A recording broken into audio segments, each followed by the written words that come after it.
मेरा IVF fail क्यों हुआ?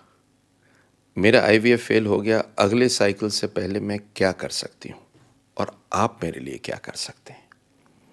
अनूठा सवाल, पर यह सवाल का जवाब देना बहुत ज़रूरी है और ये सवाल का जवाब आपको मालूम चलना बहुत ज़रूरी है। मैं doctor Sunil Jindal, reproductive medicine specialist. सबसे ज़्यादा आनंद प्राप्त होता है जब आपको बेबी मिलता है, और इस वीडियो में मैं आपको 7 ऐसी चीज़ें बताने वाला हूँ कि आईवीएफ अगर आपका फेल हुआ है तो आपको करना क्या है। और अगली बार एंड में दूंगा एक बोनस टिप जो सबसे वैल्यूबल चीज़ है। देखते रहिए एंड तक और लाइक शेयर सब्सक्राइब कर दीजिए।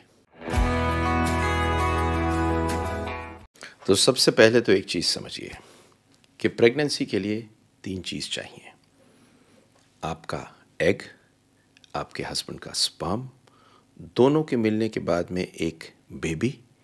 ये बेबी जब यूट्रस के अंदर जाएगा तो यूट्रस अंदर इसको ग्रहण करेगा और ग्रहण करने के बाद में इसको बढ़ाएगा। ये है एक बहुत सिंपल सी प्रक्रिया। तो इसमें किन किन चीज़ों की ज़रूरत है? तो पहली ज़रूरत इसके अंदर है कि एम्ब्रियो इम्प्लांटेशन हो। यूट्रस के अंदर की जो लाइनिंग होती है ये हर बार एम्ब्रियो को ग्रहण नहीं करती, कभी कभी करती है, कभी नहीं करती। तो आपका एम्ब्रियो बहुत अच्छा भी हो तब भी एक चांस रहता है कि एम्ब्रियो को उसने ग्रहण नहीं किया।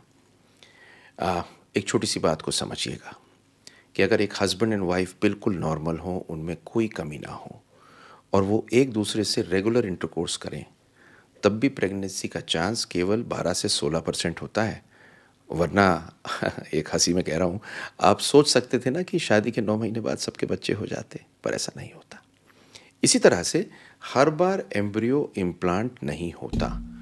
तो अगर आपके एम्ब्रियोज अच्छे बने हैं और ये अच्छे एम्ब्रियोज रहे हैं तो अभी इम्प्लांट नहीं होगा, नेक्स्ट साइकिल में हो जाएगा। ये चीज़ नंबर 1 समझनी ज़रूरी है। नंबर 2 है एग क्वालिटी। दूसरी चीज़ ये होती है कि बहुत इंपॉर्टेंट चीज़ होती है एग की क्वालिटी। एग की क्वालिटी अलग अलग बीमारी में, अलग अलग लेडी के अलग अलग होती है। एंडोमेट्रियोसिस में एग क्वालिटी बहुत अच्छी नहीं होती कई बार। पॉलीसिस्टिक ओवेरियन डिजीज़ में एग क्वालिटी के अलावा एग का डीएनए फ्रेगमेंटेड हो सकता है, बहुत अच्छा नहीं हो सकता। एग क्वालिटी एक मेजर एरिया है जिसकी वजह से प्रेगनेंसी के चांसेस बढ़ते हैं या घटते हैं। तो जिन लोगों में एग क्वालिटी बहुत अच्छी होती है, जो यंग होते हैं, उनमें चांसेस ज़्यादा होते हैं।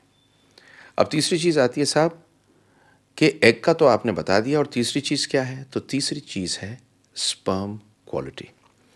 स्पर्म की क्वालिटी इसलिए इम्पॉर्टेंट है क्योंकि स्पर्म जितना कम डीएनए फ्रेगमेंटेड होगा, जितना अच्छा होगा, जितनी अच्छी तरह से सेलेक्टेड होगा, उतना अच्छा चांस रहेगा कि आपका एम्ब्रियो अच्छा हो और ये इम्प्लांट कर जाए। लोग नॉर्मली कहते हैं स्पर्म का क्या है, एक ही तो चाहिए। पर हाँ, स्पर्म का इतना कुछ है कि वो एक चाहिए, वो भी अंडे की तरह अच्छा चाहिए। तो तीसरी चीज़ होती है स्पर्म क्वालिटी। चौथी चीज़ जो सबसे इम्पॉर्टेंट है वो है एम्ब्रियो क्वालिटी। जो एम्ब्रियो होता है वो जब हम लेबोरेटरी में बनाते हैं तो वो किस रूप का बनता है, कौन से ग्रेड का होता है, और ग्रेड बहुत अच्छा होने के बावजूद भी ज़रूरी नहीं कि वो एम्ब्रियो अच्छा है। हो सकता है देखने में अच्छा हो लेकिन उसमें क्रोमोसोमल प्रॉब्लम हो, जेनेटिक प्रॉब्लम हो। नॉर्मली ये भी इम्पॉर्टेंट होता है कि आपके एम्ब्रियो कैसे बने हैं। पांचवी चीज़ होती है कि आपके एम्ब्रियोज के अंदर कोई क्रोमोसोमल प्रॉब्लम तो नहीं है। क्रोमोसोमल प्रॉब्लम का मतलब जेनेटिक प्रॉब्लम। सबसे बड़ा कारण एम्ब्रियो का ना इम्प्लांट होने का क्रोमोसोमल प्रॉब्लम होती है। पर इन क्रोमोसोमल प्रॉब्लम्स को आप बहुत आराम से ढूंढ नहीं सकते। इन क्रोमोसोमल प्रॉब्लम्स को बहुत आराम से आप पकड़ नहीं सकते। पीजीएस और पीजीटी करने की ज़रूरत पड़ती है कुछ केसेस में जहाँ पर आप ये सस्पेक्ट करते हैं। पर हाँ, क्योंकि हम 2 या 3 एम्ब्रियो ट्रांसफ़र करते हैं तो इस उम्मीद में करते हैं कि सबसे अच्छे एम्ब्रियोज में से एक एम्ब्रियो कम से कम ऐसा होगा जिसकी क्रोमोसोमल क्वालिटी अच्छी होगी और ये चिपक के बढ़ेगा। तो ये मैंने आपको बताया नॉर्मली क्या क्या चीज़ें हो सकती हैं। सबसे पहले मैंने बताया आपको इम्प्लांटेशन फेलियर, मतलब अंडा जो एम्ब्रियो है वो चिपका नहीं। नंबर 2 मैंने बताया एग, तीसरा मैंने बताया स्पर्म के बारे में, चौथा मैंने बताया एम्ब्रियो क्वालिटी, पांचवा मैंने बताया जेनेटिक और क्रोमोसोमल कॉजेस। आपकी जहाँ पर आईवीएफ हो रहा है वो लोग ट्रेंड कितने हैं? क्योंकि देखिए, इसमें लेबोरेटरी का बहुत बड़ा रोल है। लेबोरेटरी का रोल इसलिए है क्योंकि लेबोरेटरी में बहुत मुश्किल केसेस में भी बहुत अच्छे एम्ब्रियो बना के प्रेगनेंसी दी जा सकती है। ये सब करत की तो विद्या, हाथ की विद्या है, और लेबोरेटरी के ऊपर जोर लगाना बहुत इम्पॉर्टेंट है। तो ये चेक करिए कि आपका डॉक्टर किस तरह से लेबोरेटरी को मैनेज करते हैं, उनकी प्रेगनेंसीज बहुत मुश्किल केसों में कितनी अच्छी आई है। देखिए, आसान केस बिल्कुल यंग में देने में कोई दिक्कत नहीं, पर बहुत डिफ़िकल्ट केसेस में अगर वो प्रेगनेंसी दिए हुए हैं, इसका मतलब ये है कि वो लोग एक बहुत हाई क्वालिटी का काम करते हैं। अगली चीज़ होती है कि आपका पिकअप, अंडे को निकाला कैसा गया और आपका एम्ब्रियो ट्रांसफ़र कैसा गया। मेरे गुरु कहा करते थे कि एम्ब्रियो ट्रांसफ़र ऐसा होता है जैसे भगवान के पैरों पर, चरणों में प्रसाद या फूल डालना।